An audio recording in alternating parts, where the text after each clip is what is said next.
जानबूझकर आपको डायबिटीज के बारे में पूरी जानकारी नहीं बताते? क्या वो बस आपको मेडिसिन पर डिपेंडेंट रखना चाहते हैं? नहीं, सच कुछ और है। डॉक्टर्स के पास इतना टाइम नहीं होता कि हर मरीज को वो डायबिटीज के बारे में खुलकर बता पाए, और कई बार उन्हें लगता है कि उनके बताने के बावजूद लोग उनकी बात नहीं मानेंगे।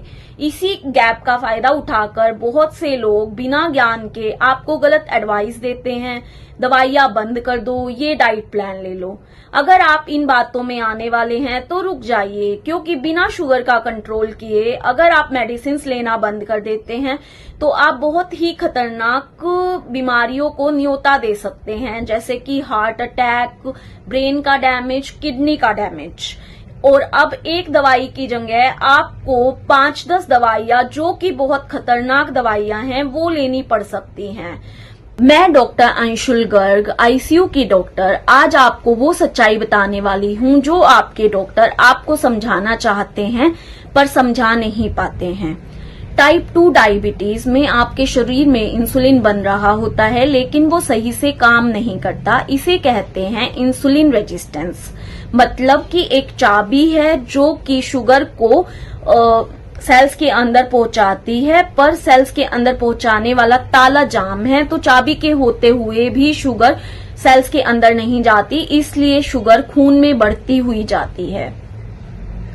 टाइप 2 डायबिटीज में हम 4 तरीके की मेडिसिन यूज करते हैं। इंसुलिन रेजिस्टेंस कम करने वाली मेडिसिन, जैसे कि मेटफॉर्मिन, सेल्स को इंसुलिन के प्रति ये सेंसिटिव बनाती है और लीवर से ग्लूकोज बनना कम करती है। इंसुलिन बढ़ाने वाली मेडिसिन, पैनक्रियाज से ज्यादा इंसुलिन निकलवाने वाली मेडिसिन, पर इनमें एक रिस्क होता है कि शुगर ज्यादा कम भी हो सकता है। तीसरे नंबर की मेडिसिन, शुगर को यूरिन से बाहर निकालने वाली, जो कि एक्स्ट्रा ग्लूकोज को पेशाब के रास्ते बाहर निकाल देती है। चौथे नंबर की मेडिसिन, जो कि खाने से कार्बोहाइड्रेट के एब्जॉर्प्शन को कम कर देती है, इसलिए एब्जॉर्प्शन जो होता है वो स्लो हो जाता है। ये सब दवाइयां मिलकर शुगर कंट्रोल करते हैं, लेकिन रूट कॉज इंसुलिन रेजिस्टेंस को लाइफस्टाइल से ठीक किया जा सकता है। असली समस्या इंसुलिन रेजिस्टेंस बना रहेगा तो धीरे धीरे मेडिसिन बढ़ती जाएंगी, इसलिए गोल होना चाहिए इंसुलिन रेजिस्टेंस को कम करना। इंसुलिन रेजिस्टेंस को कम कैसे करें? सबसे पहला तरीका है मसल बिल्डिंग। मसल्स जो होती हैं वो ग्लूकोज का एक सिंक होती है जो ग्लूकोज को सोख लेती है। दूसरा होता है वेट लॉस, स्पेशली जो विसरल फैट है, जो बैली का फैट है, उसे कम करना। तीसरा नंबर है लो ग्लाइसेमिक इंडेक्स की डाइट खाना। चौथे नंबर पर high fibre diet slow sugar release करवाता है। 5वें नंबर पे फ्राइड और प्रोसेस्ड फूड को बंद कर देना है। 6ठे नंबर पे मील के बीच में स्पेसिंग करना है, बार बार खाना बंद करना है, जिससे इंसुलिन को कम होने का भी मौका मिले। इंसुलिन नेचुरली कैसे बढ़े, क्या हम कर सकते हैं? जब रेजिस्टेंस कम होगा तो वही इंसुलिन ज्यादा इफेक्टिव होगी। एक्सरसाइज से इंसुलिन की सेंसिटिविटी बढ़ती है। प्रोटीन इंटेक से बेहतर रिस्पॉन्स आता है। ज्यादा अच्छी 7 से 8 घंटे की नींद लेने से हार्मोन का बैलेंस बेटर होता है। जो स्ट्रेस होता है वो बहुत ही बड़ा कारण होता है इंसुलिन रेजिस्टेंस का। जब हम स्ट्रेस्ड होते हैं तो कोर्टिसोल और एड्रेनलिन बढ़ते हैं, लीवर से शुगर रिलीज होती है, बिना खाए भी शुगर बढ़ जाती है।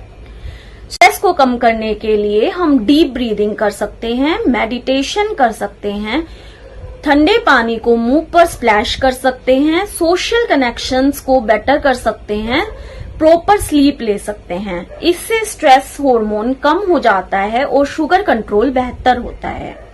मेडिसिन बंद करना गोल नहीं है, शुगर को कंट्रोल करना ही गोल है। अगर आप लाइफस्टाइल सही करते हैं तो टाइम के साथ मेडिसिन कम हो सकती हैं, लेकिन यह एक डॉक्टर की गाइडेंस में ही करना चाहिए। ये सारी बातें टाइप 2 डायबिटीज के लिए हैं। टाइप 1 डायबिटीज अलग है, उसमें इंसुलिन देना जरूरी होता है, क्योंकि इसमें इंसुलिन ही नहीं बनती, क्योंकि हमारे जो बीटा सेल्स ऑफ पैनक्रियाज हैं उसके अगेंस्ट हमारी बॉडी इम्यूनिटी क्रिएट करके उनको मार देती है। इसमें कोई इंसुलिन रेजिस्टेंस नहीं होता, या फिर इंसुलिन का अमाउंट भी ज्यादा नहीं होता है। आपको ये समझ आया कि डायबिटीज सिर्फ शुगर की नहीं सिस्टम की प्रॉब्लम है, तो इस वीडियो को शेयर करें किसी ऐसे इंसान के साथ जो सिर्फ मेडिसिन पर डिपेंड करता है। कमेंट में लिखे बैलेंस अगर आप स्मार्ट तरीके से डायबिटीज कंट्रोल करना चाहते हैं। मैं हूं डॉक्टर अंशुल, सही जानकारी ही सही इलाज है। सब्सक्राइब करना मत भूलिए।